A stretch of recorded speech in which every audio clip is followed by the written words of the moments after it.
Graph में बचाओ।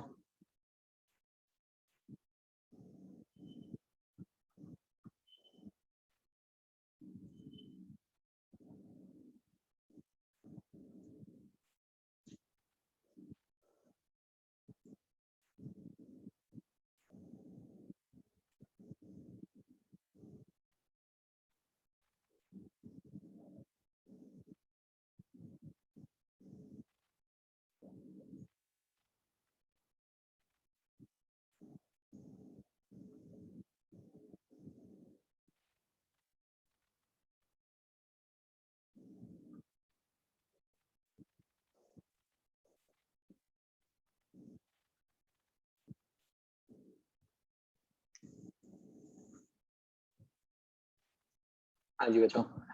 तो ये हम एक्सरसाइज 0B पार्ट कर रहे थे। इसमें देखो बच्चों डाउट्स।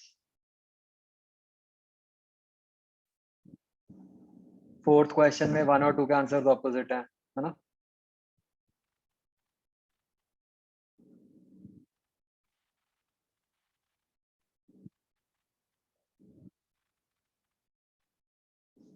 और देखो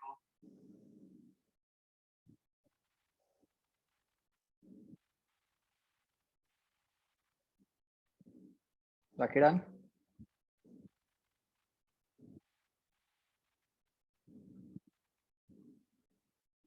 फ्लक्स कहाँ पे है?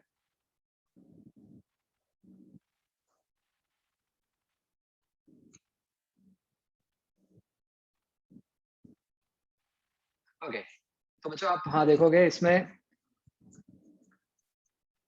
2-3 टर्म्स यूज हुई हैं बच्चों। मैग्नेटिक फील्ड कहा हुआ है कहीं पे। जैसे फर्स्ट क्वेश्चन है फ्लक्स डेंसिटी कहा हुआ है, राइट? तो एक्चुअली ये फ्लक्स डेंसिटी का क्या लॉजिक है? वैसे हम फ्लक्स आगे पढ़ेंगे, बट कंसेप्ट वही है कि जैसे हम मैग्नेटिक फील्ड की फ्लक्स बोलेंगे, जस्ट लाइक हम इलेक्ट्रिक फील्ड की फ्लक्स बोलते हैं। तो फिर उसी की फ्लक्स डेंसिटी मतलब फ्लक्स अपॉन एरिया, तो वही बी बन गया ना फिर से।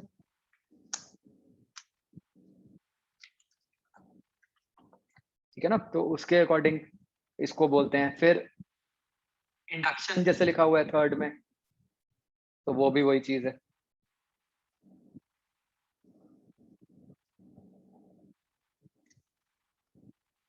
ठीक है, तो डन ना बच्चों?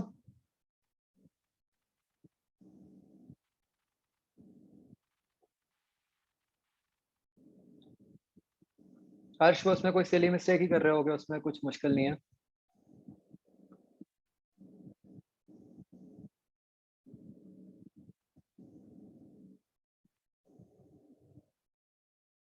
ये बच्चों मेरे ख्याल जो मैंने आपको फाइल भेजी थी ना, उसमें शायद एक्सरसाइज 1 ये बी पार्ट का कुछ पंगा था। मैंने शायद सेम ही लगा दी थी। आपने अगर मतलब मॉड्यूल से किया होगा तो फिर तो ऑब्वियसली हो गया होगा। आप में से कुछ लोगों को मैंने कल भेज भी दी थी।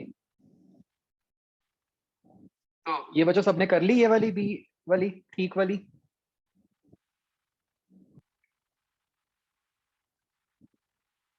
ओके, इसमें कोई डाउट्स बच्चों?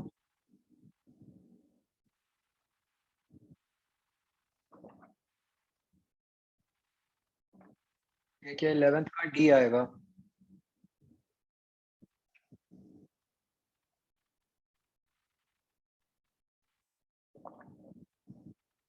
देखो पढ़ो क्वेश्चन ध्यान से। Isn't it बच्चों?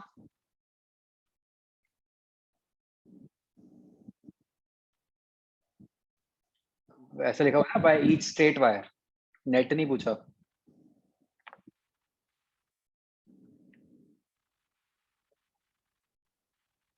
और एक ये मेरे ख्याल 15th क्वेश्चन में माइनस का पंगा है आंसर में।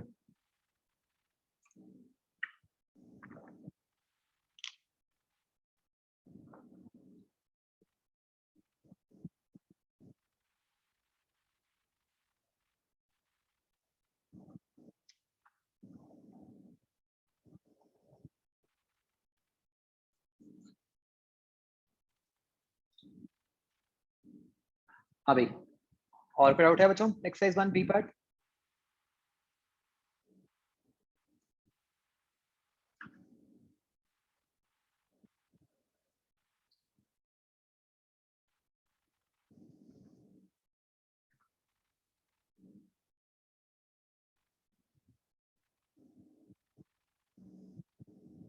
ठीक है जी, एक वो 3x कम कर लें।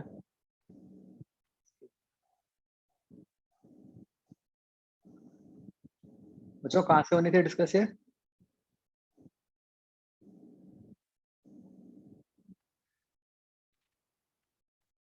Last 2 parts, okay. F part बच्चों, एनी डाउट्स?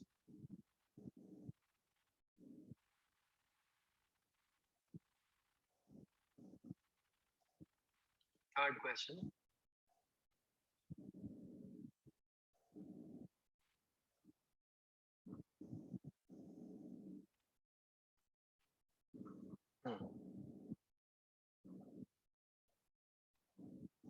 देखो जो थर्ड क्वेश्चन के लिए ना बस एक कंसेप्ट माइंड में रखो।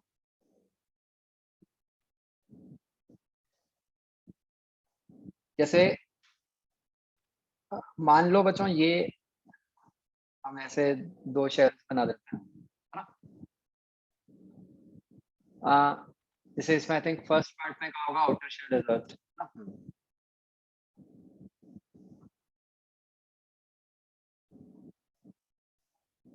तो इस केस में तो बच्चों हम क्या करते हैं, अगर हम ऐसे सोचें कि हमें पता है कि अगर हम यहाँ पे इनर पे कोई भी चार्ज क्यू देंगे तो आउटर पे अपने आप माइनस क्यू आएगा, और इसकी आउटर वाली साइड तो जीरो चार्ज ही होगा पक्का, है ना?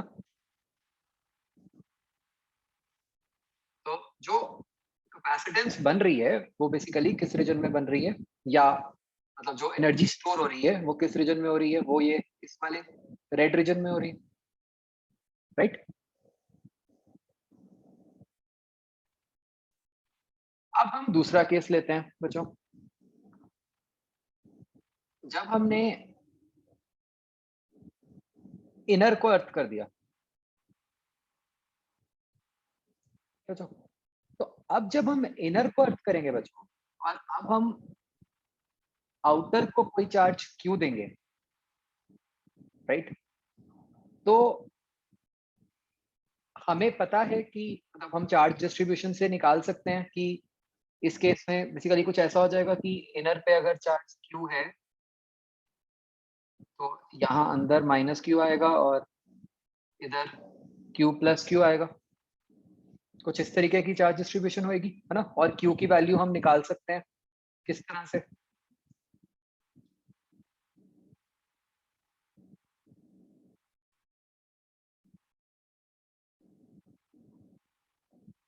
मतलब वैसे तो निकालना चाहें तो अर्थ करके जीरो, पोटेंशियल जीरो करके निकाल सकते हैं, राइट?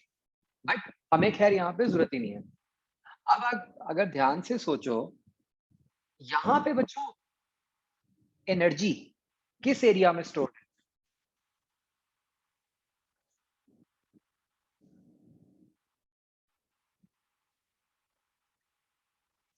यहाँ पे एनर्जी एक तो इस एरिया में स्टोर्ड है ना? और एक बाहर वाले रीजन में भी तो स्टोर्ड है एनर्जी, क्योंकि बाहर वाली साइड भी चार्ज तो है ही,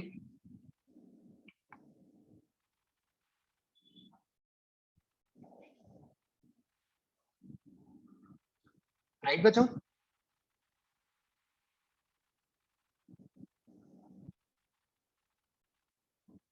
तो इसका मतलब ये हुआ कि जो ये वाला हमारा केस है, this is basically a combination of जो हमारा नॉर्मल स्फेरिकल कैपेसिटर होता है जो ए पार्ट में है, as well as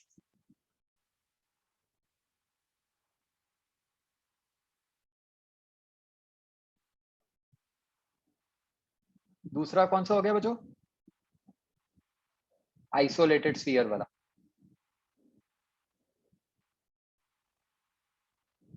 isn't it?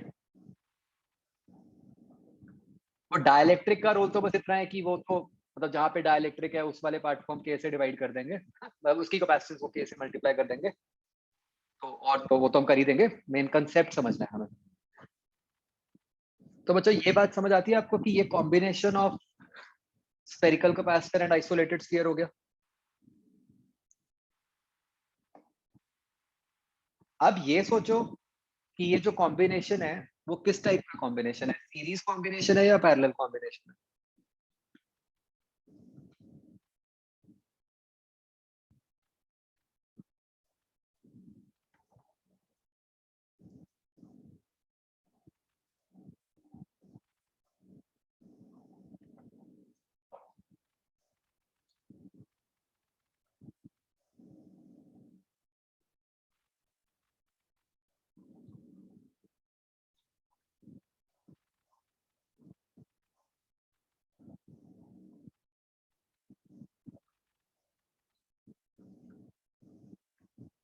हाँ, ग्लूटामेटोज।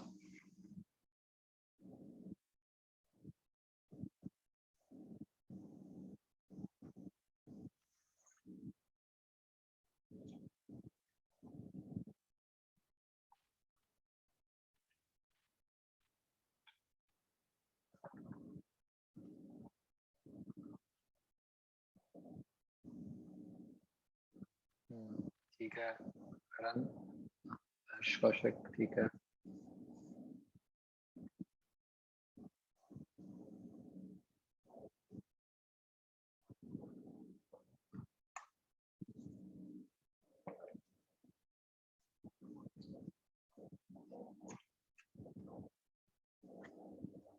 ध्यान से देखो बच्चों, मतलब जो दोनों कैपेसिटर्स हैं वो किन दो पॉइंट्स के बीच में है?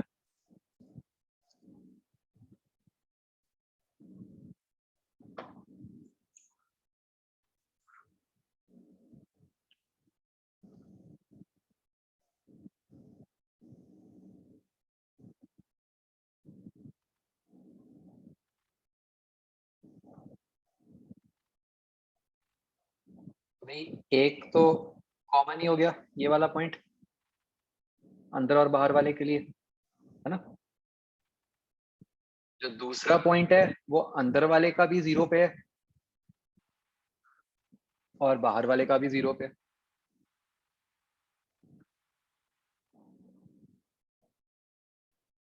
ना।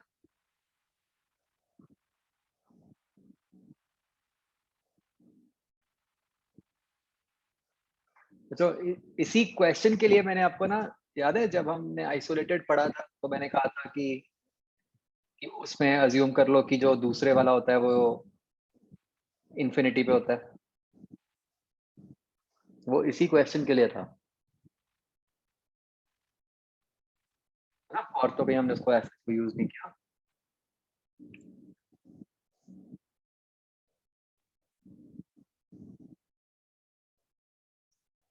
हाँ बच्चों, आ गया समझ क्वेश्चन।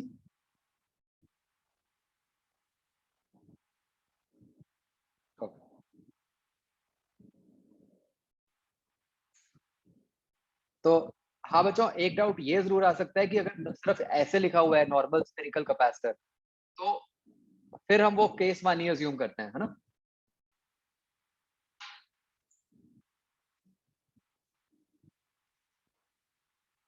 हाँ जी, आगे बच्चों।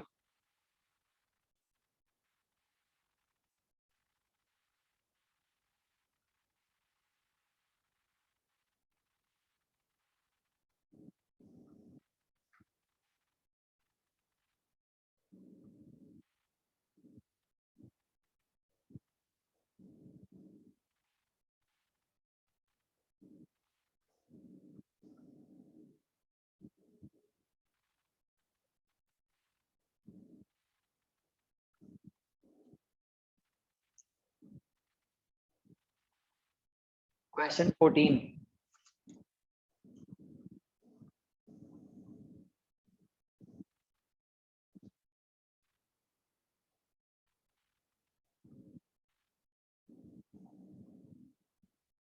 क्वेश्चन 14 में क्या होगा भाई?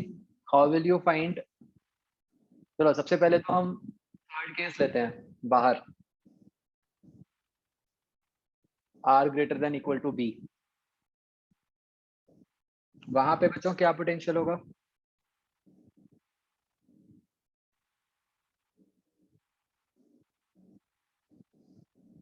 हाँ तो सेम ही हो जाएगा के क्यू बाय आर, है ना। वो क्यों?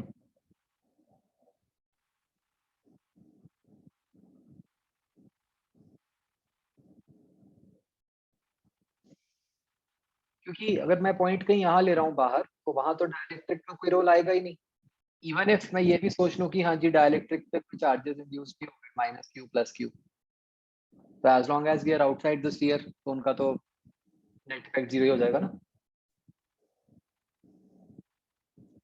ओके, अब बच्चों अगर हम बात करते हैं कि R lies between A and B, कोई इन बिटवीन का पॉइंट है,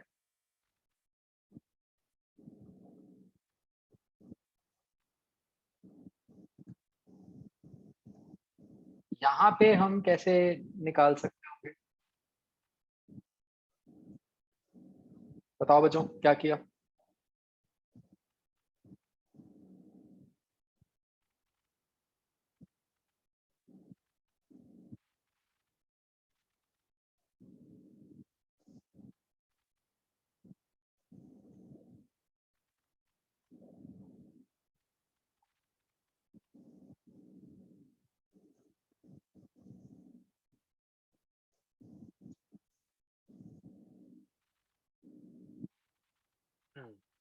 तो आप क्या करोगे basically,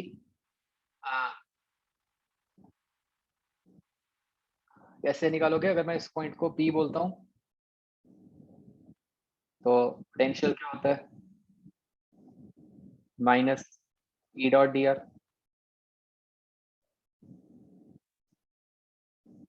right, from infinity to distance R, इसको दो में ब्रेक कर देंगे, minus E dot D R from infinity to B minus E dot D R from B to R।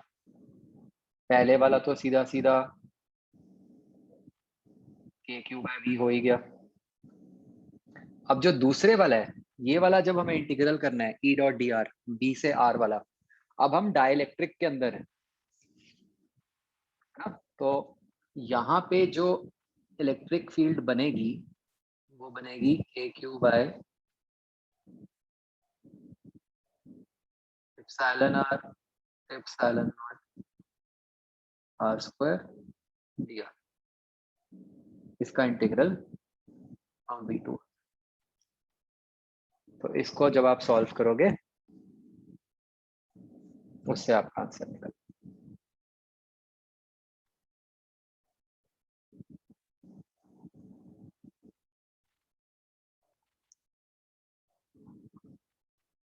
हाँ, और दूसरा तरीका था, मतलब ये फिर भी थोड़ा सा टफ तरीका है कि इसमें इंटीग्रेशन करनी पड़ेगी। दूसरा तरीका है कि जैसे मैंने ये रेड वाले दिखाए हुए हैं, plus Q minus Q charges induce कर दो, और ये चार्जेस होंगे क्या, वही Q into one minus one by के। तो बेसिकली आपका एक चार्ज सेंटर पे और दो शेल्स बन गई, जैसे उनके कारण हम निकालते हैं इंडिविजुअली, तो वो भी कर सकते हैं। आगे समझ बच्चों।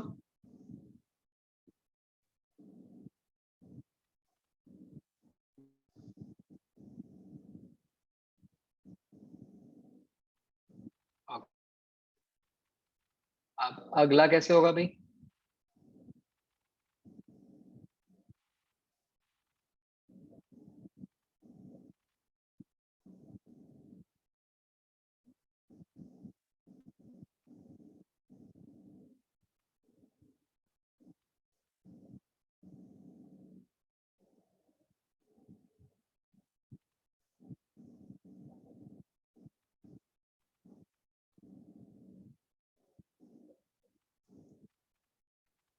फिफ्टीन हो गया बच्चों या डाउट है।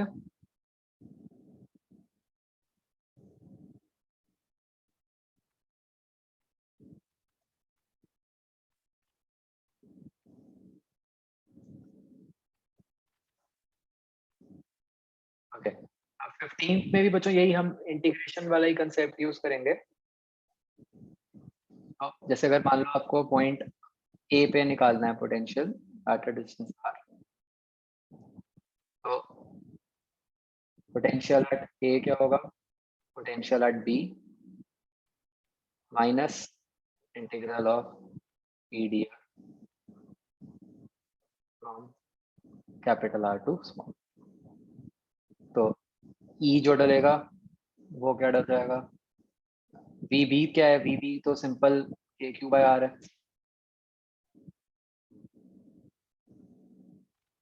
और अब ई क्या होगा सॉलिड स्फीयर के कारण किसी भी आर डिस्टेंस पे? Rho R by normally 3 epsilon not आना था, यहाँ पे 3 एप्सिलॉन आर एप्सिलॉन नॉट आ गया D R from capital R small R. इससे आपका आंसर होता है।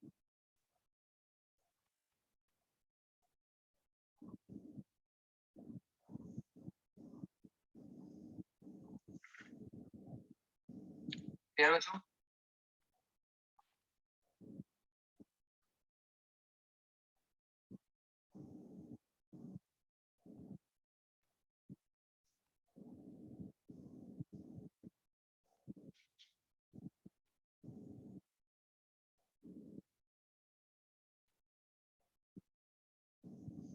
हाँ बच्चों, जी पार्ट।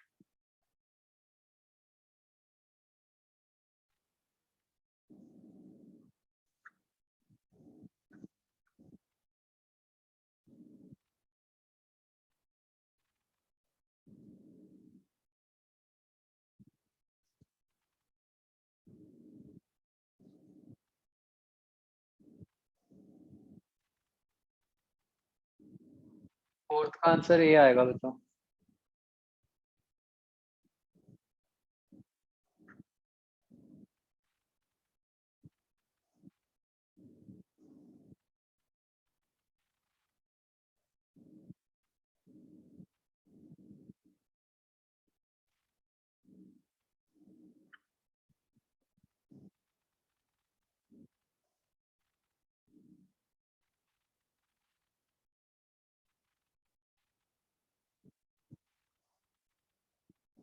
एट्थ में बच्चों करेक्शन करो, मतलब ये बी ऑप्शन जो है वो बनेगी current in the two discharging circuits at t equal to 0 are equal but not 0।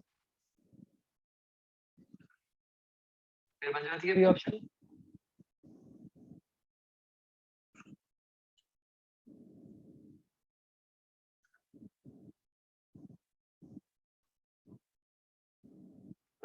और एक डी ऑप्शन आएगी।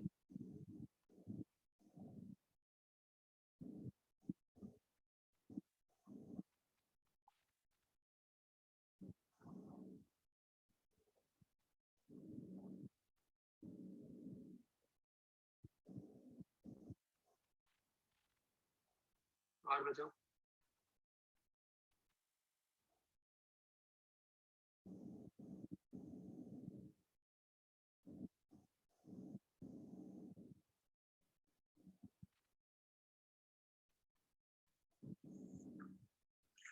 14th question.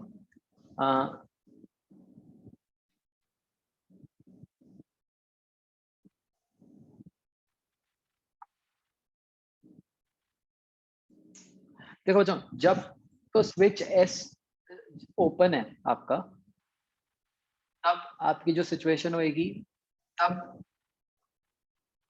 कितना चार्ज होगा ऊपर वाले कैपेसिटर्स पे? 3 और 6 सीरीज में आ गए तो वो 2 बन गया। तो मतलब इन पे चार्ज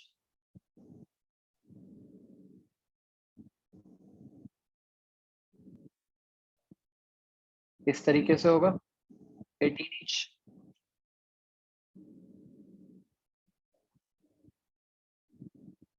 राइट।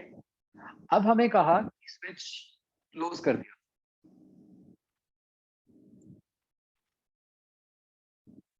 स्विच क्लोज करने पे बच्चों क्या हुआ? मतलब जो फाइनल स्टेडी स्टेट होगी वो किस तरीके की होगी स्विच क्लोज करने पे?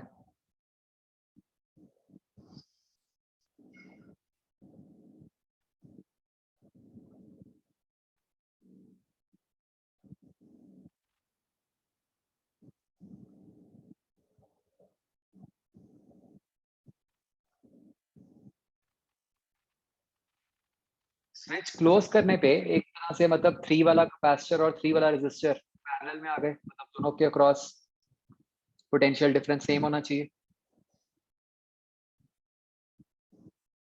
है ना? तो आप बच्चों देख सकते हो कि जो 3 ओम वाला है उसके अक्रॉस पोटेंशियल डिफरेंस 3 वोल्ट है, दूसरे वाले के अक्रॉस 6 वोल्ट है। उसके हिसाब से ये बच्चों ब्लू से दिखा रहा हूँ चार्जेस, जो बाद में चार्जेस हो जाएंगे तो उसके अक्रॉस 3 वोल्ट हो गया, 3 के अक्रॉस। इस पे चार्ज इधर को 9 आ जाएगा।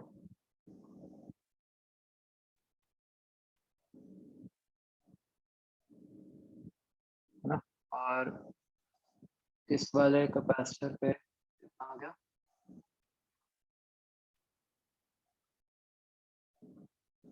36।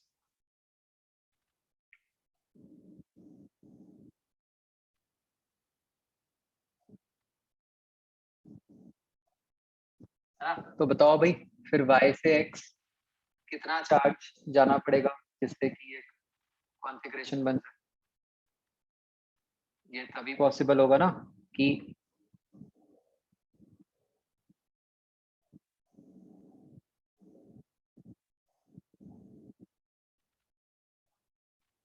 देखो, जो राइट साइड वाला कैपेसिटर है उस पे 18 से 36 करना है। मतलब राइट साइड वाली ब्रांच में 18 भेजना है ना? जो लेफ्ट साइड वाला कैपेसिटर है उस पे 18 का 9 करना है। इस पे इधर को 9 भेजना है। मतलब नीचे से ऊपर कितना आया होगा? 27।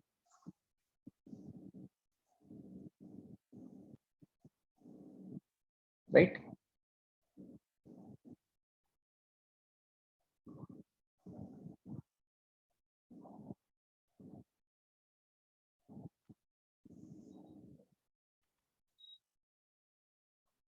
अंडरस्टूड?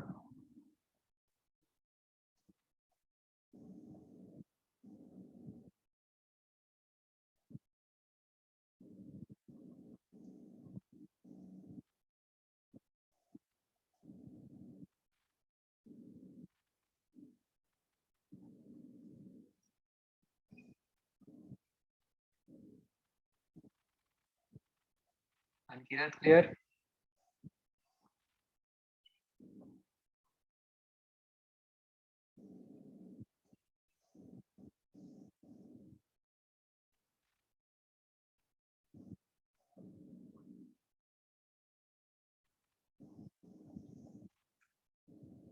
किरत कहाँ गए?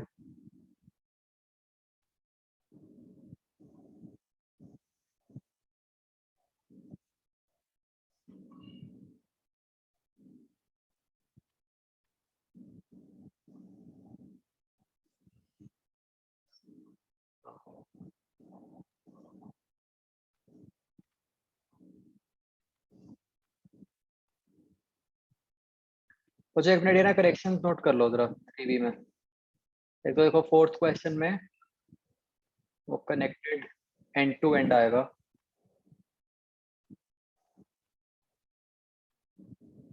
तो फिगर में दिख ही रहा है, वो स्टेटमेंट में गलत लिखा हुआ है।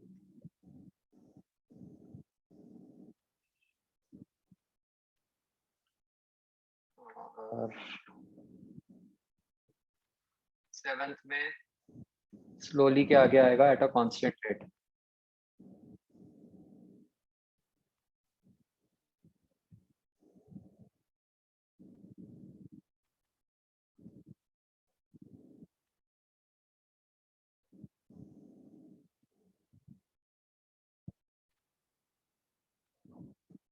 देखिए 6th क्वेश्चन का आंसर बी है।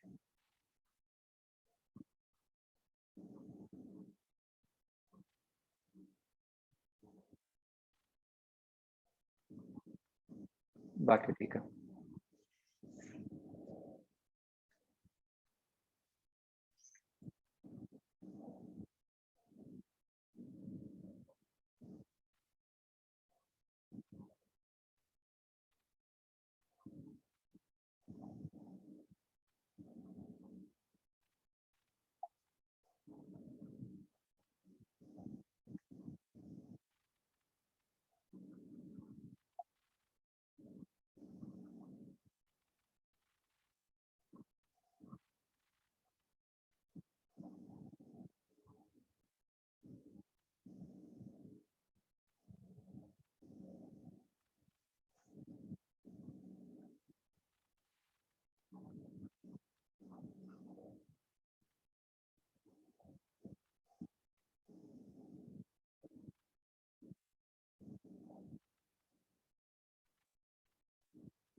आशीष कौन सा कह रहे हो? क्वेश्चन 1 ऑफ बी पर।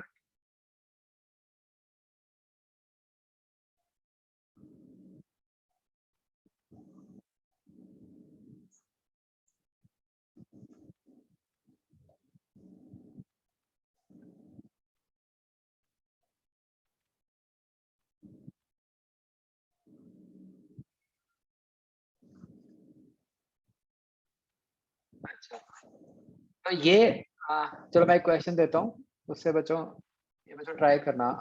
मैं आपको 2 क्वेश्चंस दे रहा हूँ बच्चों, ये ना आप जब हम 3B डिस्कस करेंगे तब बताऊँगा मैं। एक क्वेश्चन है बच्चों, मान लो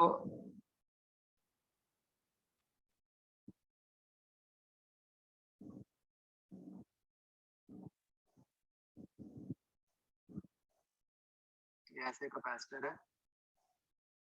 और इसमें इस तरीके से हमने डाइलेक्ट्रिक भरा हुआ।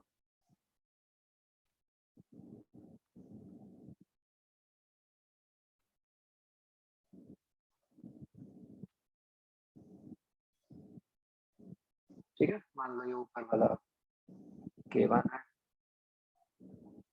ये K2 है,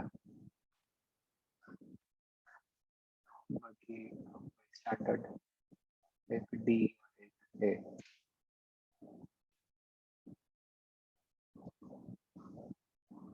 assume it to be a square plate L by L।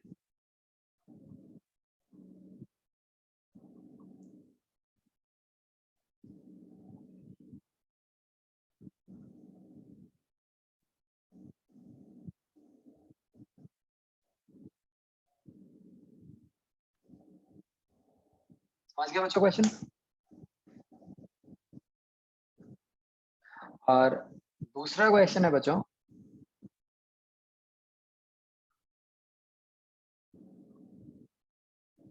जैसे ऐसे कैपेसिटर है और आपको याद होगा हमने बात की थी ना कि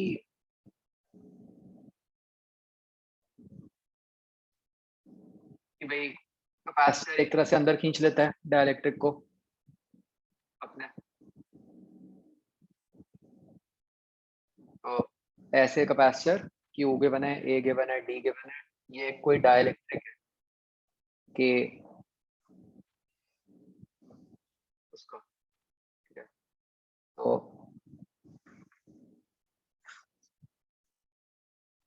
मतलब ऐसे कुछ पार्शियली इंसर्टेड है, मान लो अभी X पार्ट इंसर्टेड है, तो आपको निकालना है कि डाइलेक्ट्रिक पे कितनी फोर्स,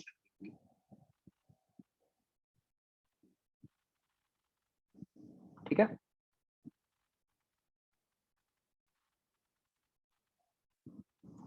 सेकंड क्वेश्चन का बच्चों मैं आपको एक हिंट दे रहा हूँ छोटा सा।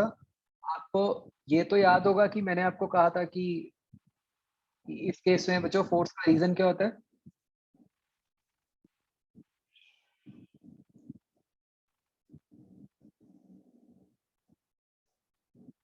Why is the slab pulled inwards? Fringe effect है ना। तो वो फ्रिंज का हमने कोई फॉर्मूला कोई मैथ्स तो की नहीं हुई है ना, तो किसी इनडायरेक्ट तरीके से निकलेगी फोर्स, राइट? तो वो सोचना, मतलब don't try to think on the lines कि हम ये सोचें कि फ्रिंज इफेक्ट के कारण कितनी फील्ड है। हमें कुछ इनडायरेक्ट तरीका ही सोचना पड़ेगा जिससे हम फोर्स निकाल।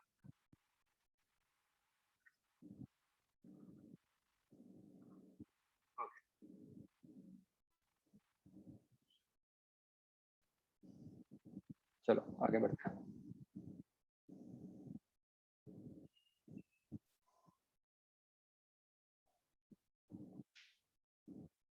नेक्स्ट बच्चों, जैसे हम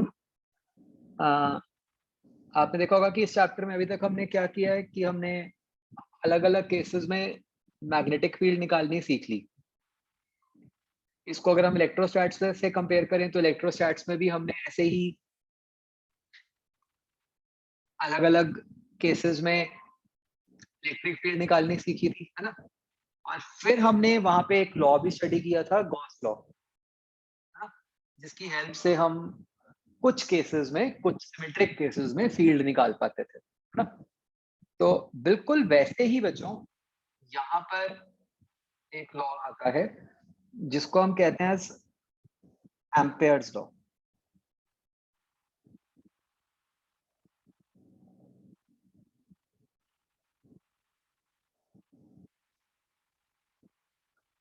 हाउएवर बच्चों, ये जो लॉ है, ये लॉ फ्लक्स नहीं यूज करता, ठीक है? जैसे गॉस लॉ में तो फ्लक्स आती है, this law does not involve flux.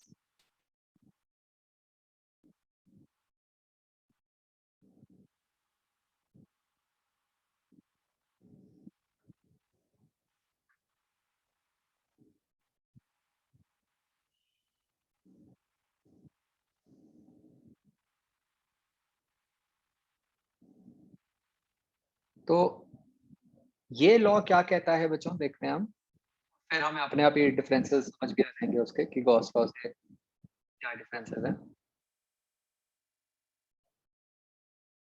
बच्चों गॉस लॉ में हम लेते थे कोई भी एक क्लोज सरफेस, ठीक है? यहाँ पे बच्चों हम एक लेते हैं कोई भी ओपन सरफेस, ठीक है? इस पॉइंट को एक बार थोड़ा सा समझना है। तो बच्चों व्हेन आई से ओपन सरफेस, ठीक है, उसका मतलब क्या है? मतलब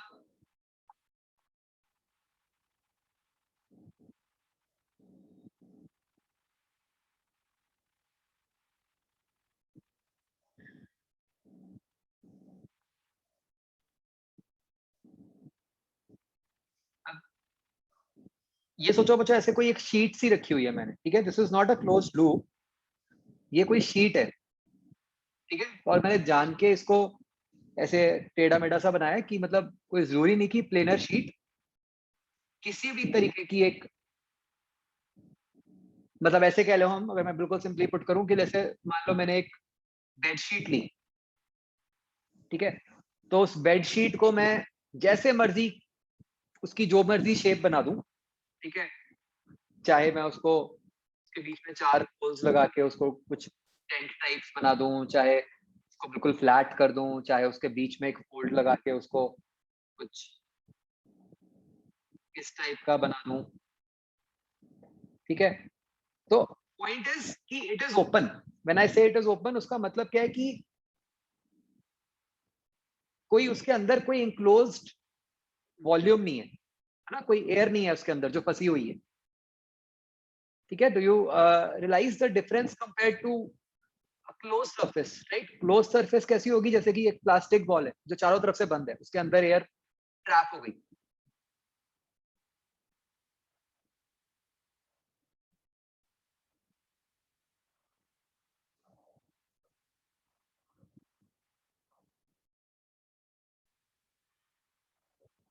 आ रहा है समझ बच्चों?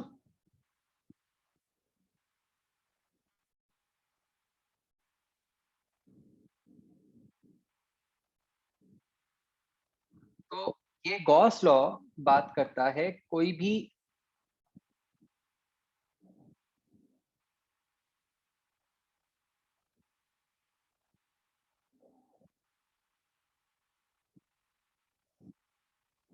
ओपन सरफेसेस की which may be non-planar as well, right?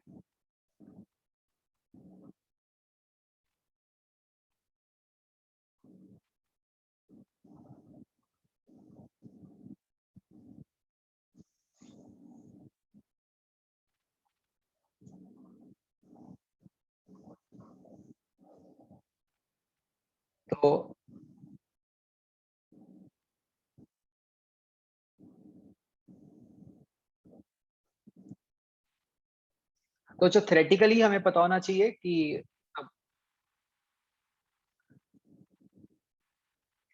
It needs to be, मतलब इट कैन बी प्लेनर और नॉन प्लेनर। बाकी अभी फिलहाल के लिए जस्ट फॉर सिंप्लिसिटी मैं इसको प्लेनर मान के चलता हूँ।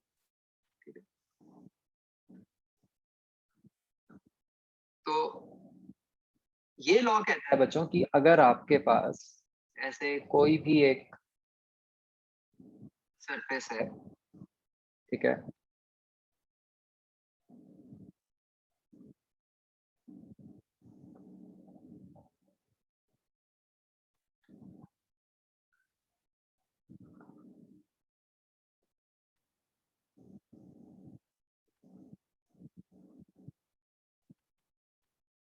अब बच्चों जब इस तरीके की कोई सरफेस होगी, ठीक है, मतलब क्योंकि अब इसको चैप्टर के लिए यूज कर रहे हैं तो हम मतलब कहीं ना कहीं करंट का रोल होगा और मैग्नेटिक फील्ड का रोल होगा, तो हमें बच्चों इंटरेस्ट होता है इस बात में व्हाइल अप्लाइंग गॉस लॉ कि जस्ट अ सेकंड,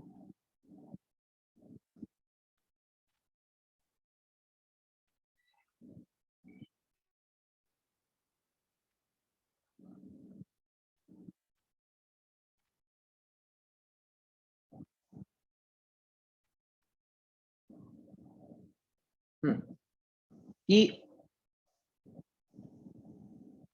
हमें बच्चों इंटरेस्ट इस बात में होता है कि जो हमारी सरफेस है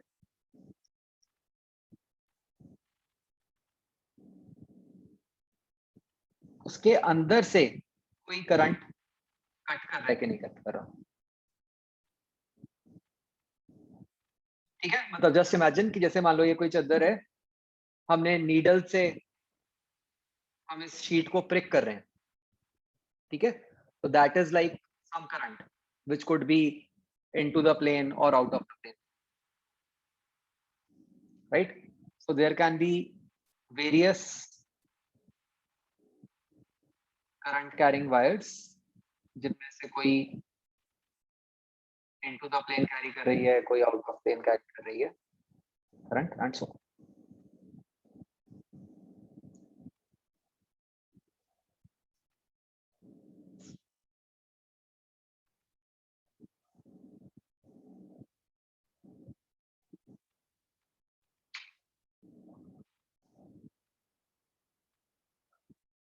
तो बच्चों गॉस लॉ कहता है कि आपने ऐसी जो भी कोई सरफेस ली हुई है, सॉरी एम्पेयर्स लॉ कहता है, ठीक है,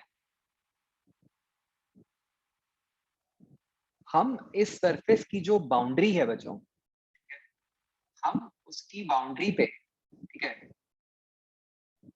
भाई बाउंड्री के बच्चों अलग अलग पॉइंट्स पे अलग अलग मैग्नेटिक फील्ड होगी due to this current carrying wires, right?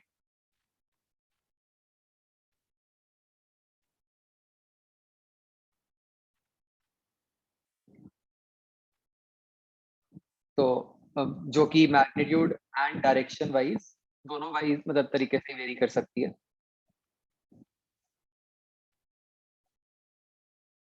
तो जो हम कहते हैं कि हम बाउंड्री के मान लो हर पॉइंट पे हमें मैग्नेटिक फील्ड पता है,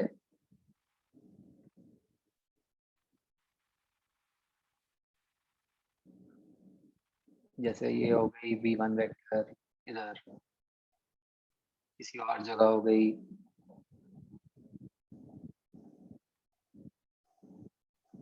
V2 वेक्टर, कहीं पे हो गई V3 vector and so on.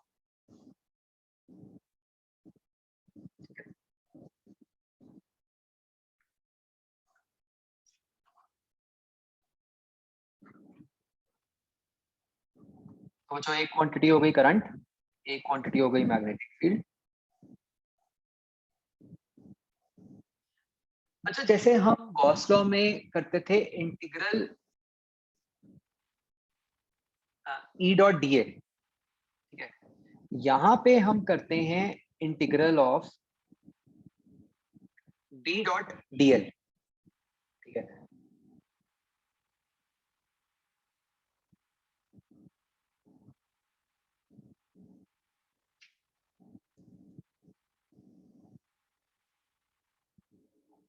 अब ये डीएल वेक्टर क्या है बच्चों? डीएल ऑलमोस्ट जैसे हमने पिछली क्लास में जो पढ़ा था उसके जैसे ही है।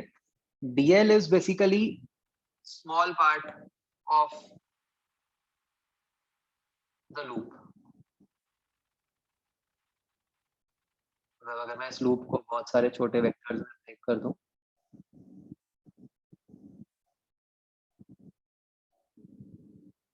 इस तरीके से, तो ये बन गए डीएल वेक्टर्स। तो एज फार एज जो डायरेक्शन कंसर्न्ड है, बेसिकली दो ही डायरेक्शंस पॉसिबल है ना बच्चों, अगर हम सोचें कि या तो क्लॉकवाइज या एंटी क्लॉकवाइज,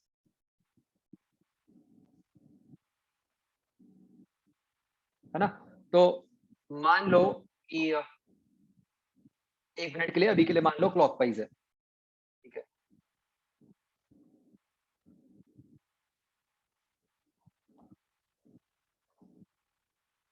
वैसे कोई जरूरी नहीं होता, अभी के लिए मान लो कि DL is small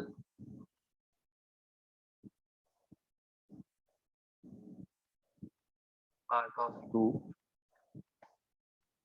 in anti clockwise sense.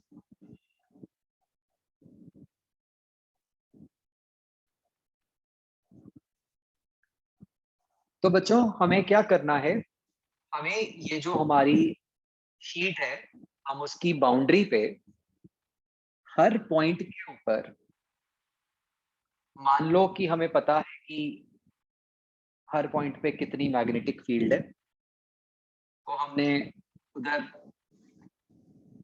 B vector बना दिया। फिर हमने उस पॉइंट पर डीएल वेक्टर बना दिया, जो कि उस लूप का छोटा सा पार्ट हो गया क्लॉकवाइज डायरेक्शन में।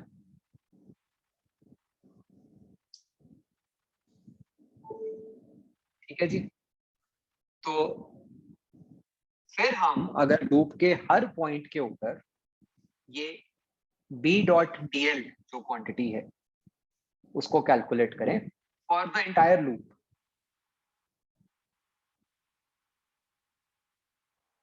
ठीक है। इसलिए मैं इसको सर्कल लगा देता हूँ अपने इंटीग्रल में, टू शो कि इट इज क्लोज्ड।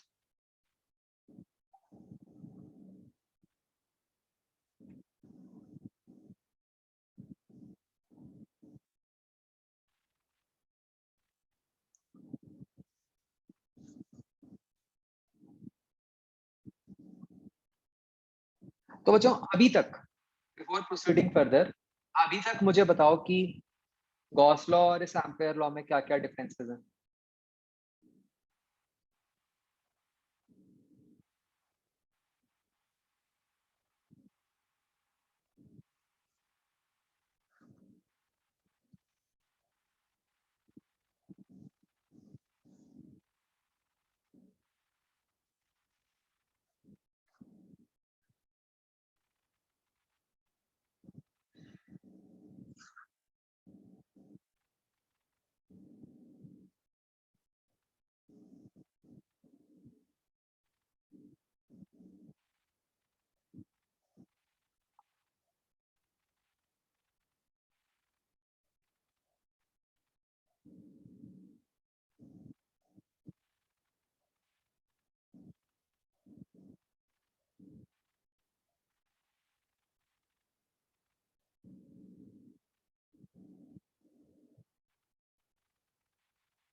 तो ये एक तो ये हो गया कि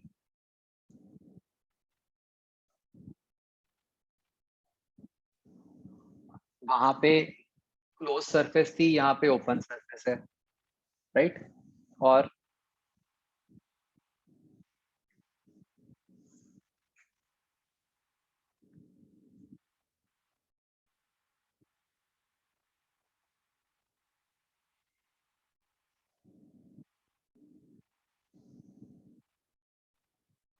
वहां पे हम जो डॉट प्रोडक्ट लेते थे फील्ड का, वो एरिया के साथ लेते थे, है ना। यहाँ पे हम डॉट प्रोडक्ट किसके साथ ले रहे हैं, लेंथ के साथ।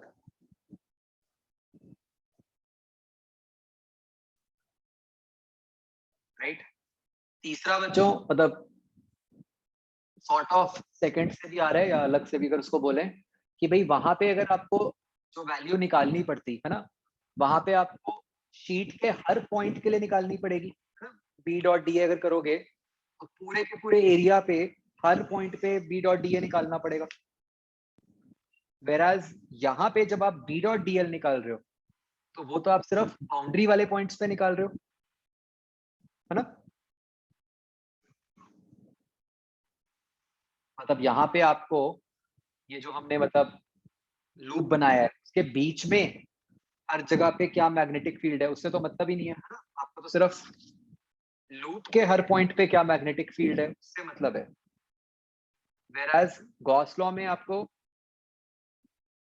जो भी आप सरफेस लेते थे सरफेस के हर पॉइंट पे इलेक्ट्रिक फील्ड पता होनी चाहिए थी एक तरह से।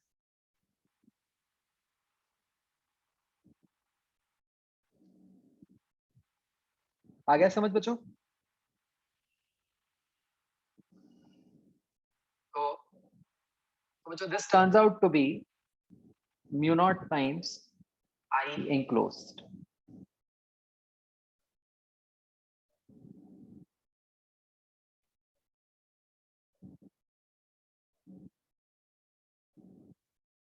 तो जैसे वहां पे राइट हैंड साइड पे था क्यू बाय एप्सिलॉन नॉट, यहाँ पे आ जाता है mu naught into I enclosed।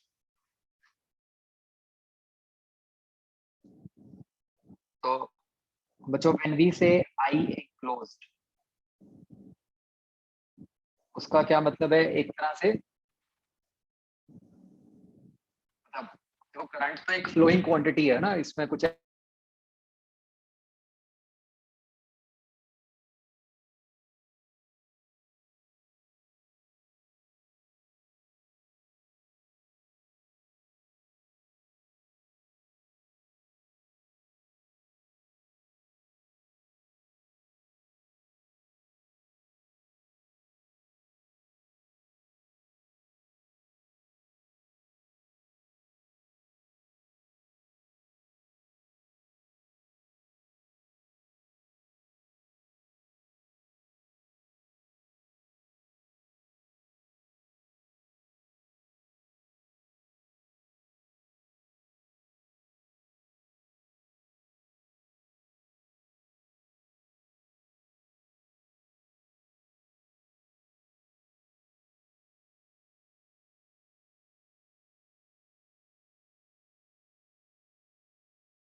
I enclosed क्या बच्चों, आई enclosed is basically the current cutting the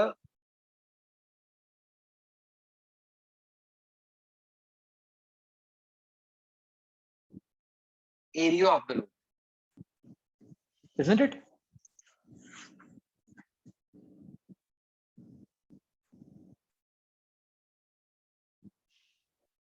मतलब जो भी आपकी शीट थी, जो भी आपकी चादर थी, उसमें से कितने करंट, कितनी नीडल्स एक तरह से प्रिक हो रही हैं उसके अंदर।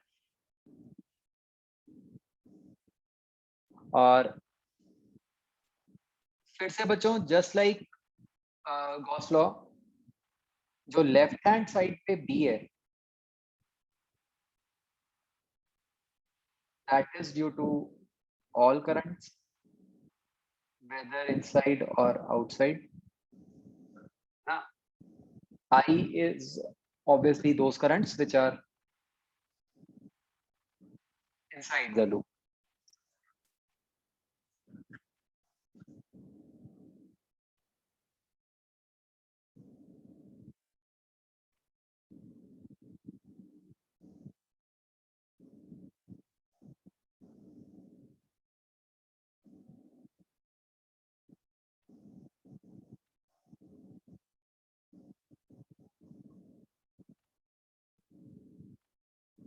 तो अब बच्चों बस एक बात बची कि जैसे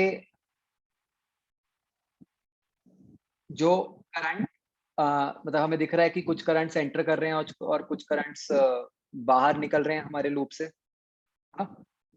तो अब ये बात बची बस कि किसको पॉजिटिव लेना है और किसको नेगेटिव लेना है,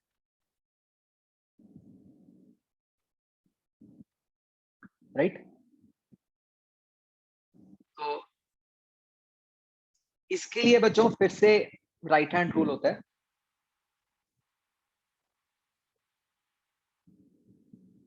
तो मतलब राइट हैंड रूल क्या कहता है कि अगर आप अपने राइट हैंड की फिंगर्स को, इफ वी कर्ल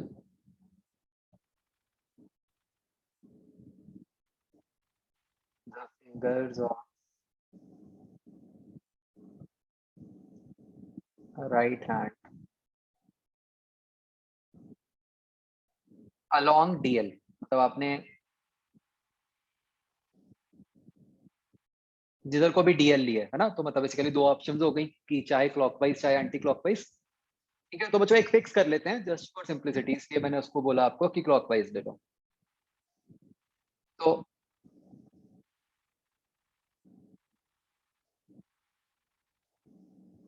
जो थंब है that gives the positive direction.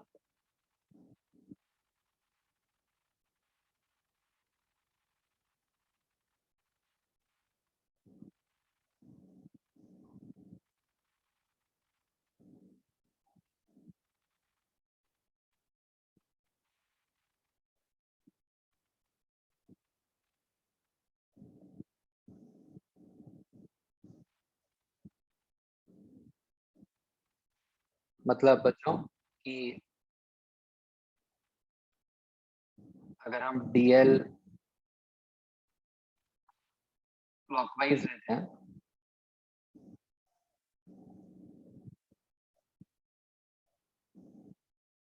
तो कौन सी डायरेक्शन पॉजिटिव होगी?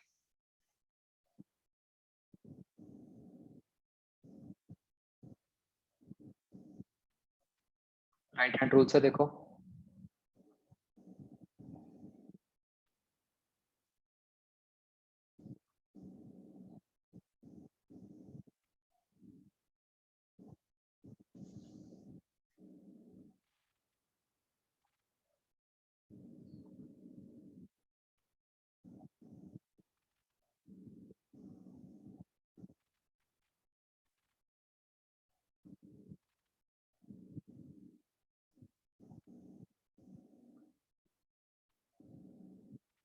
Into the plane, right.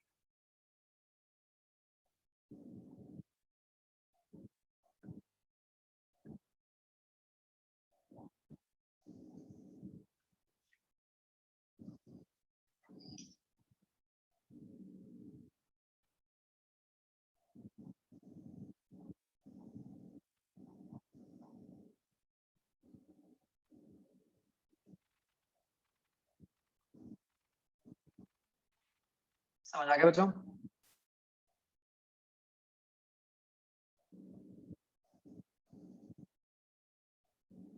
तो ये जो बच्चों क्वांटिटी होती है बी डॉट डीएल, ठीक है, जैसे वहां पे ई डॉट डीए को हम फ्लक्स कहते थे, इसको हम कहते हैं लाइन इंटीग्रल ऑफ।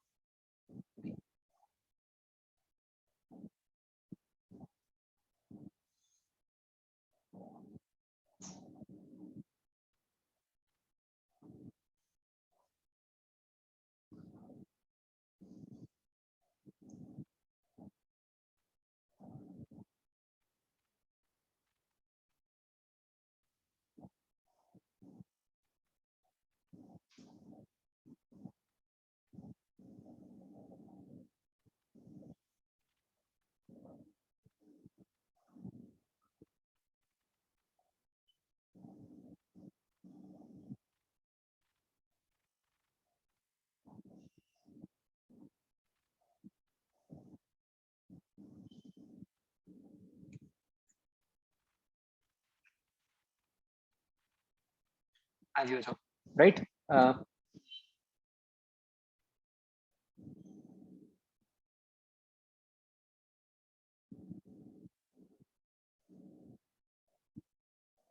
तो ये एम्पेयर लॉ डिफाइन हो गया बच्चों, फिर उसके आ जाता है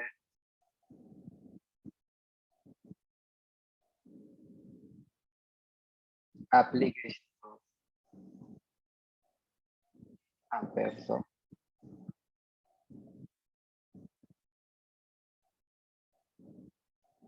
आप बच्चों ये देख रहे हो चैप्टर की सीक्वेंस बिल्कुल वैसी चल रही है इलेक्ट्रोस्टैट्स जैसी।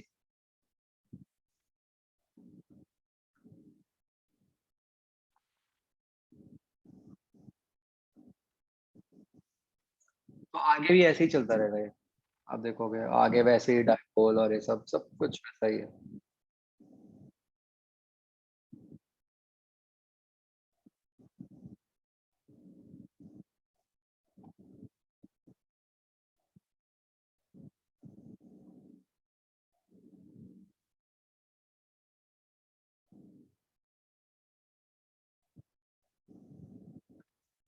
तो फर्स्ट केस है बच्चों फील्ड आउटसाइड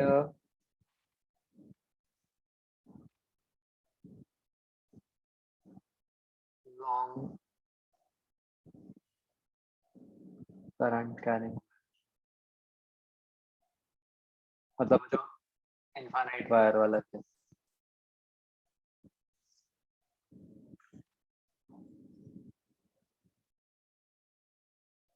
तो जैसे मान लो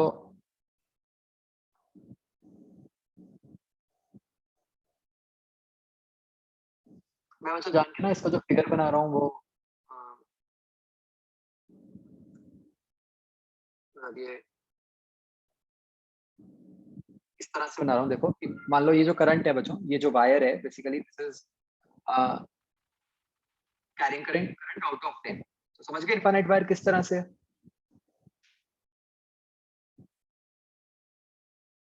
नहीं, बच्चों एक बात देखो, BDL does not mean number of field lines, ठीक है?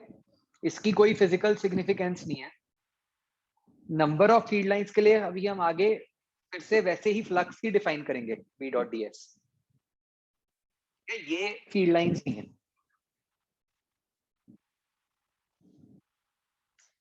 तो बच्चों ये इनफाइनाइट वायर है which is carrying current towards you, ठीक है?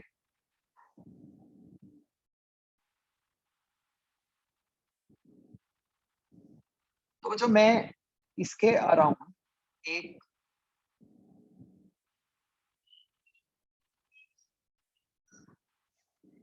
अच्छा बच्चों ये एक पॉइंट अभी मैंने लिखा नहीं, अभी आगे लिख लेंगे। बट आप एक बात समझ गए होंगे कि just like Gauss law, Ampere's law भी लगेगा तो सिमेट्रिक सिचुएशंस में, है ना? तो हमारी कोशिश क्या होगी कि किसी तरीके से ये बी जो है हमारा वो इंटीग्रल के बाहर आ जाए, है ना? बाकी क्वांटिटीज इवैल्यूएट हो जाए तो उससे हमारा बी निकले। तो हम उसी हिसाब से हम एम्पीरियन लूप लेंगे, हमारा लूप लेंगे, ठीक है? ये जो लूप होते हैं बच्चों इसको लिख लो, जैसे उसको हम कहते थे एज गॉसियन सरफेस, इस लूप को हम कहते हैं एज एम्पीरियन लूप।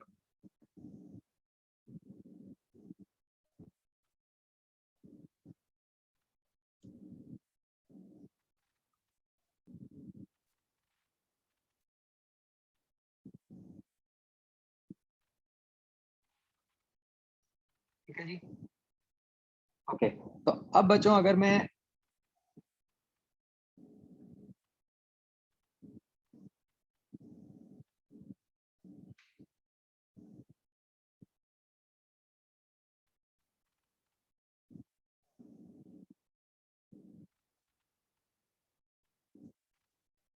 बेसिकली एक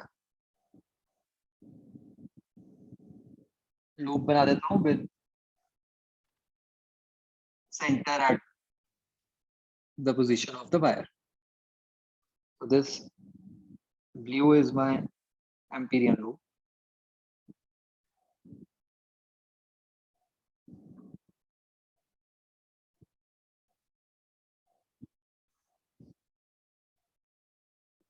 तो बच्चों मुझे बताओ कि अगर मैं इस लूप के अलग अलग पॉइंट्स पे मैग्नेटिक फील्ड की बात करूं तो मैग्नेटिक फील्ड की डायरेक्शन क्या आती है बच्चों? जैसे अगर मैं सबसे नीचे वाला पॉइंट लेता हूं लेट से, वहां पे मैग्नेटिक फील्ड किधर को होगी बच्चों? राइट हैंड रूल से देखो,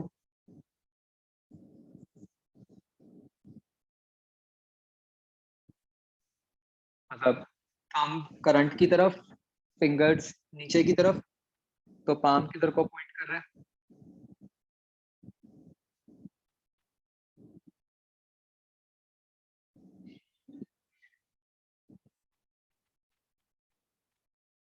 राइट की तरफ, है ना?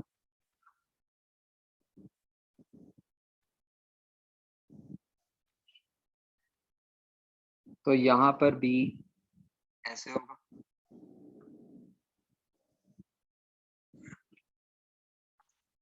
ऐसे ही बच्चों मैं, अच्छा और अगर ये बच्चों सबसे नीचे वाला पॉइंट है, इस पे डीएल वेक्टर किधर को होगा?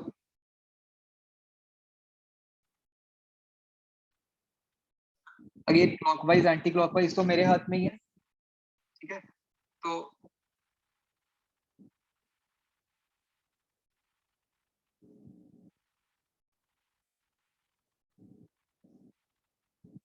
तो लेट्स से मैं जान के वो जो उल्टा लेके दिखाता हूँ आपको कि उससे कोई फर्क नहीं पड़ता। तो यहाँ पे बच्चों ये डीएल वेक्टर इधर को ही आ जाएगा, है ना? ऐसे ही मैं कोई और पॉइंट अगर लेता हूँ, अगर मैं राइट वाला पॉइंट लेता हूँ बच्चों,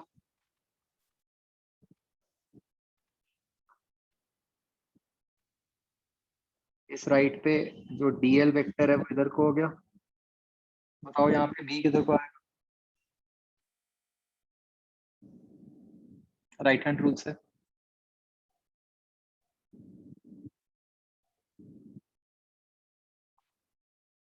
वो भी ऊपर को ही आ रहा है ना।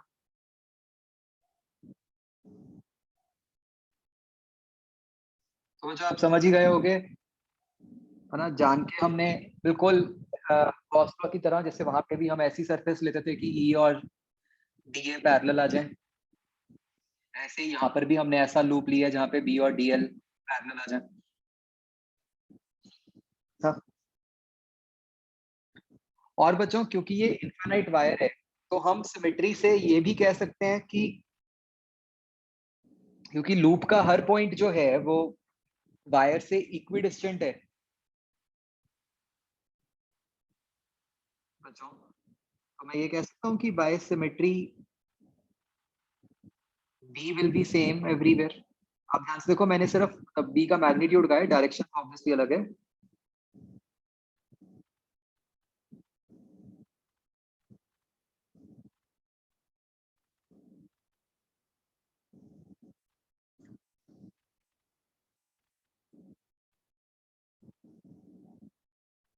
करेक्ट बच्चों?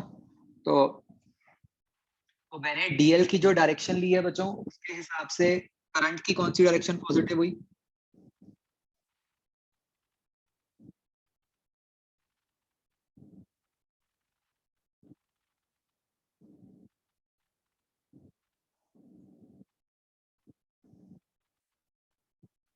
आउट ऑफ प्लेन वाली पॉजिटिव हो गई, है ना?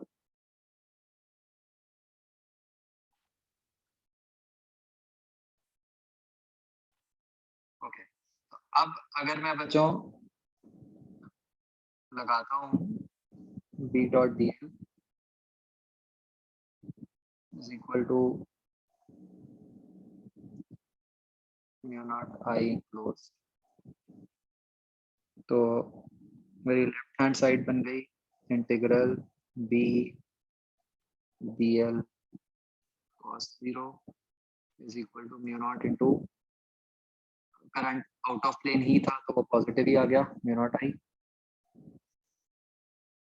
सिमेट्री के कारण बी कांस्टेंट था तो बी बाहर इंटीग्रल डीएल बन गया। तो जो आप देख सकते होगे कि फर्क सिर्फ इतना है कि बस वहाँ एरिया बनता था, यहाँ लेंथ बनती है। बच्चों डीएल का इंटीग्रल क्या बन गया?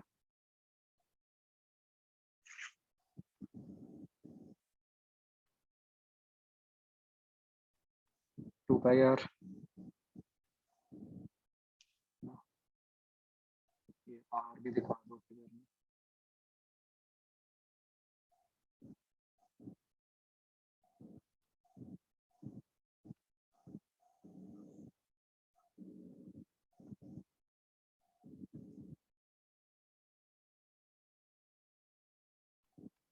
तो ये हमारा वही पुराना रिजल्ट है।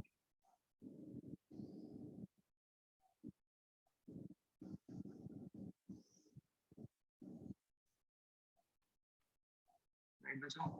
और इसका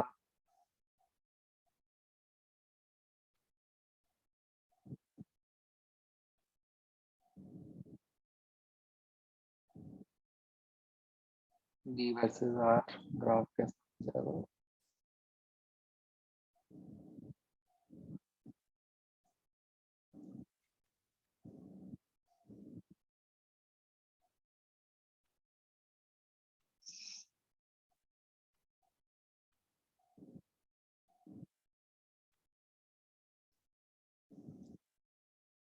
क्लियर बच्चों?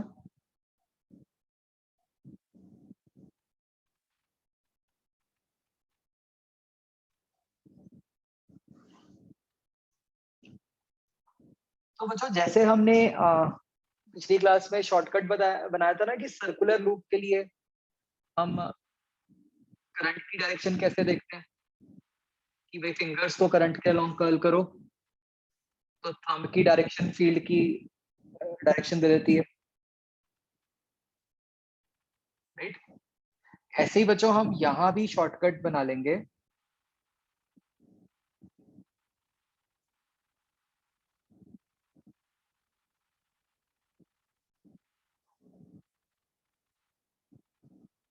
For finding direction of B due to straight line.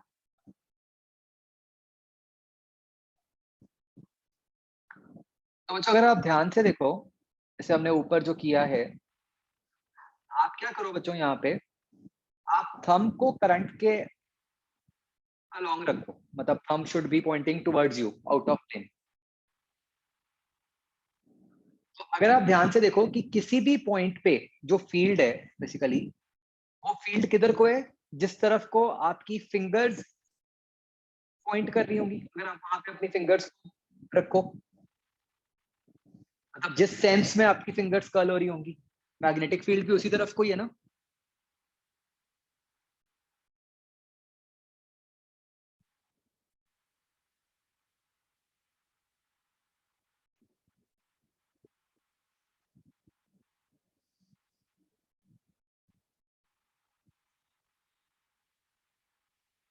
मतलब बेसिकली आपकी पूरी फिंगर्स ऐसे गोल ही घूमेंगी ना, अगर थंब को अपनी तरफ पॉइंट करोगे।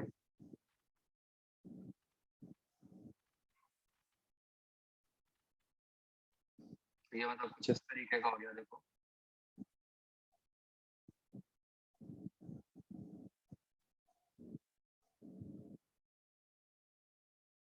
नहीं नहीं नहीं, ये तो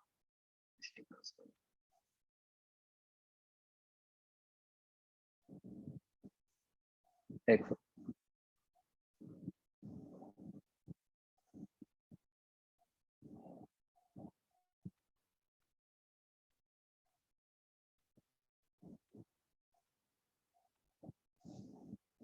लाइक दिस,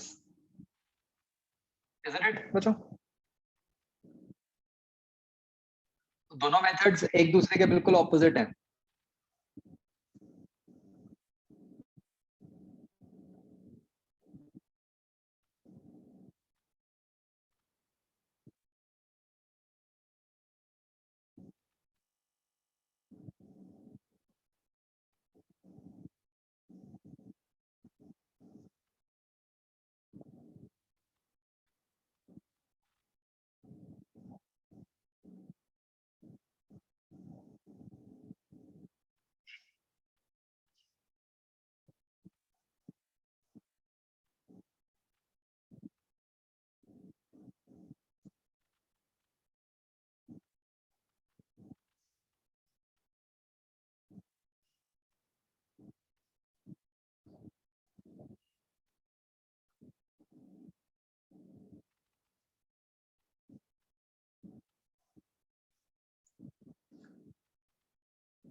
हाँ हर्ष, ये वही राइट हैंड रूल ही है, एनसीईआरटी वाला।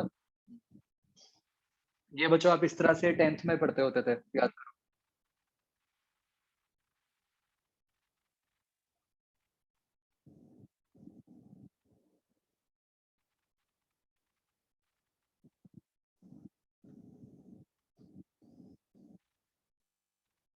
ओके, नेक्स्ट बच्चों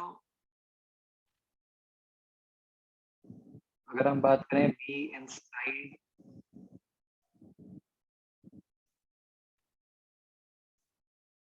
हॉलो वायर,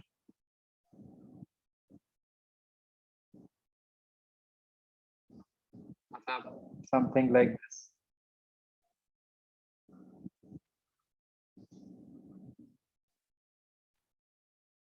ये ऐसे एक हॉलो वायर है, करंट जो है वो ऐसे जो इसकी सरफेस के अलोंग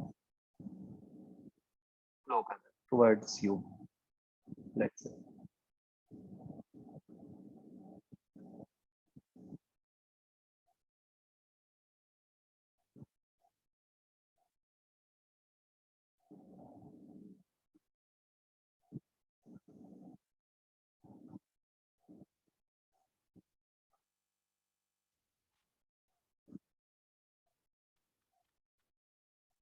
तो अब हमने इसके अंदर निकालनी है बच्चों फील्ड, तो हम अब अपना एम्पीरियन लूप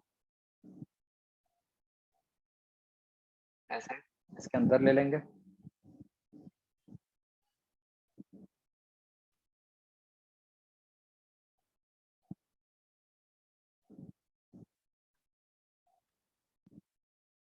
तो इसमें क्या बन जाएगा बच्चों, इसमें तो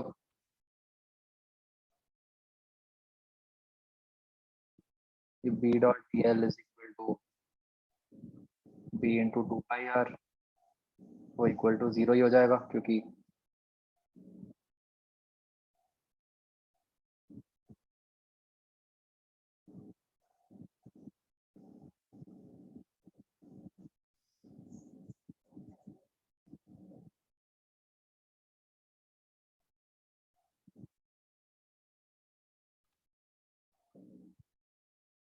करंटिंग क्लोज 0 ही है हमारे ब्लू वाले लूप के अंदर। तो ये सिचुएशन बच्चों उसके इक्विवेलेंट हो गई, जो अब इलेक्ट्रोस्टैट्स में कहते हैं ना कि हॉलो स्फीयर है उसके अंदर फील्ड 0 है, ऐसे हम यहाँ कह रहे हैं कि हॉलो वायर है तो उसके अंदर फील्ड 0 है।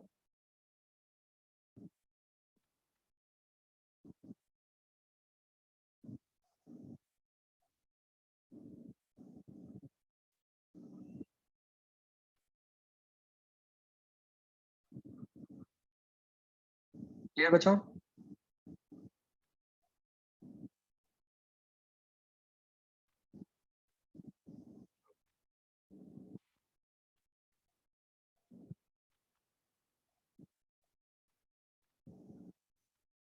आप बच्चों बिल्कुल वही इलेक्ट्रोस्टैट जैसे ही B inside a uniform wire.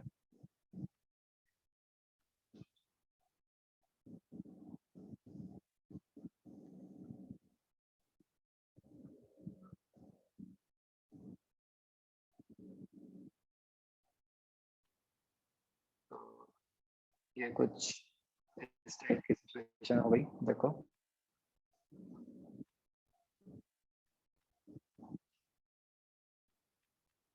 हाँ बच्चों, ये ऐसे एक वायर है which is carrying a current I।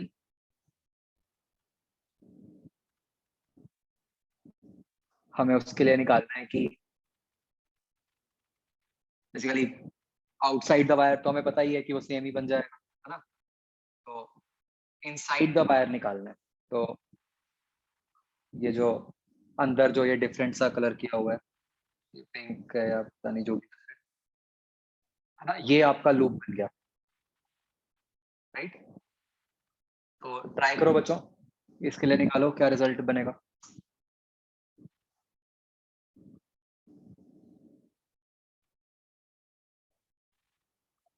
मतलब अगर इसका मुझे 2D फिगर बनाना हो इक्विवेलेंट, मैं वो भी दिखा देता हूँ साथ में।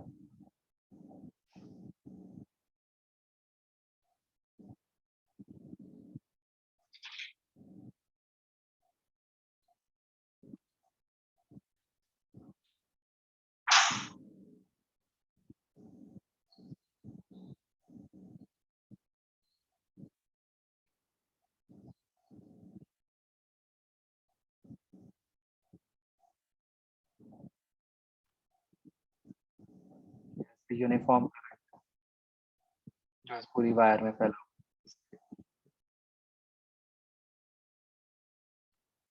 और ये एम्पीरियन लूप हो गया ऑफ रेडियस।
हाँ हर्ष, वेरी गुड।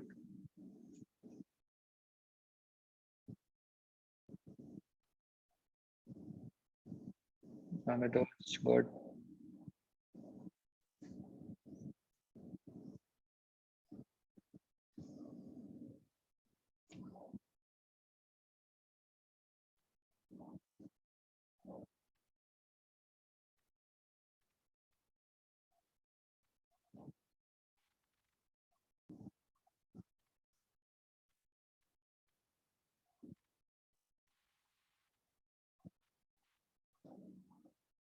निष्ठा, गुड।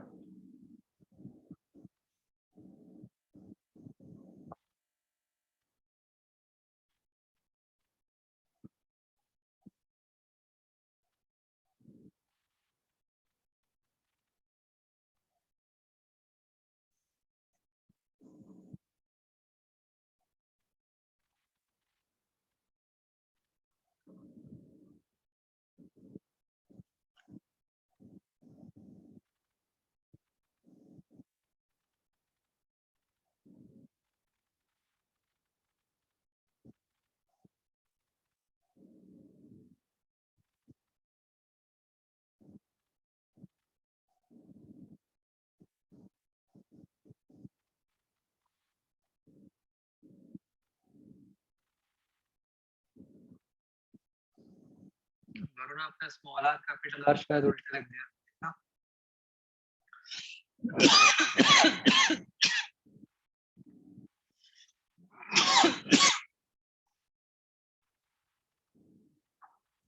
राइट, ऐसा, good.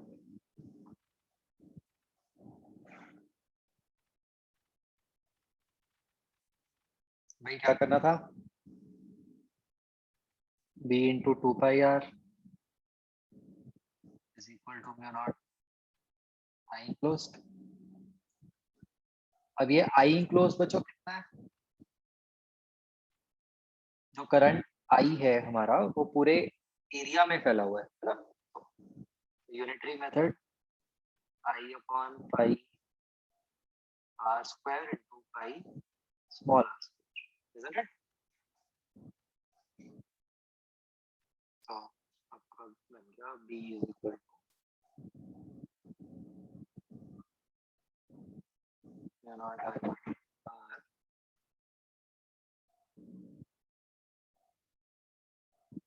upon 2 pi r।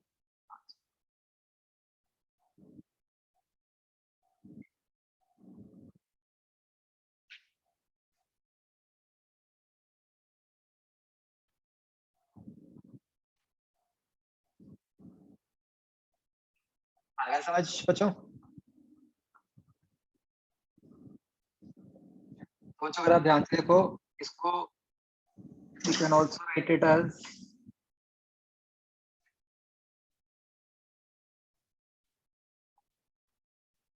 mu naught j r by 2 ना, ये क्योंकि ये जो हमें I upon pi r square, that is nothing but the current density।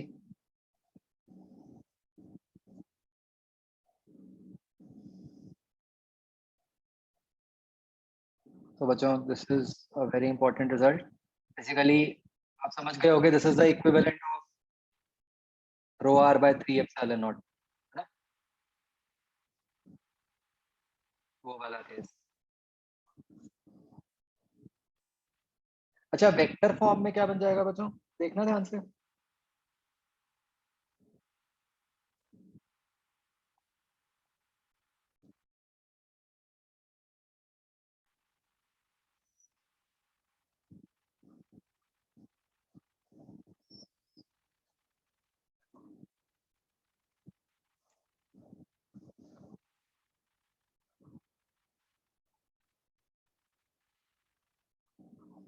Magnitude और डायरेक्शन से देखो बच्चों।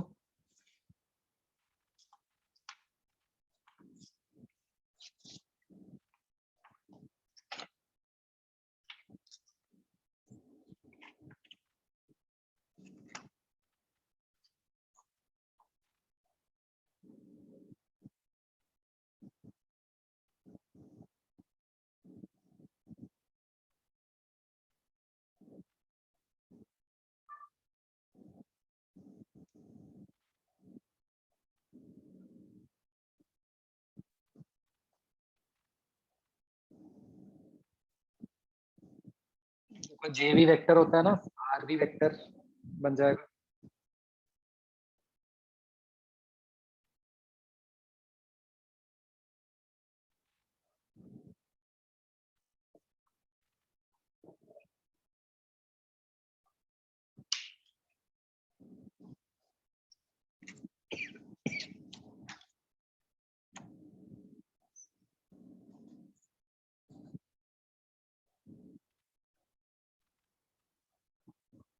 हाँ निष्ठा ठीक है।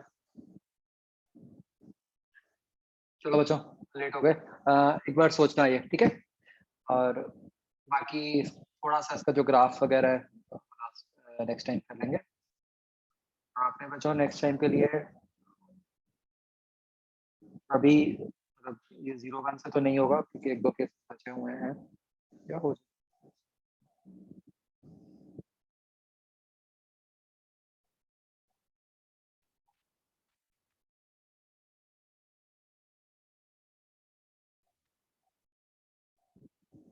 नहीं। तो अभी आपने बस 3A में से ए और बी पार्ट्स कर लेना है, ठीक है।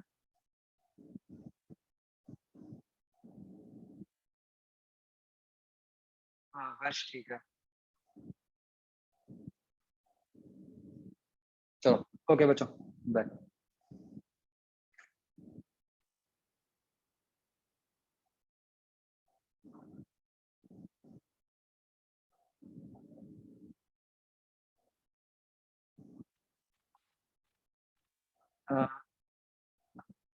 मतलब उन्होंने दी नहीं या क्या चक्कर हार्ड कॉपी इसकी बच्चों, मतलब ऐसा था क्या कि सिर्फ वो मॉड्यूल दे दिया और हार्ड कॉपी नहीं दी?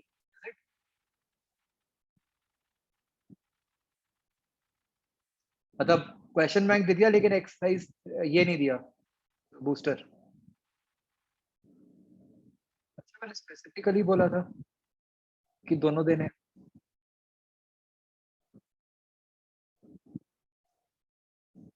मिस्टर कहीं आपको ही रह गया बाई चांस, आई थिंक बाकियों को तो मिला है। चलो एनीवेज, मैं ना आज भेज दूंगा, इसकी सॉफ्ट कॉपी भेज दूंगा, ठीक है। आप भी निष्ठा जब भी मतलब टाइम में प्रिंट करवा लेना, मैं अभी भेज तो दूंगा। चलो ओके बच्चों, बाय।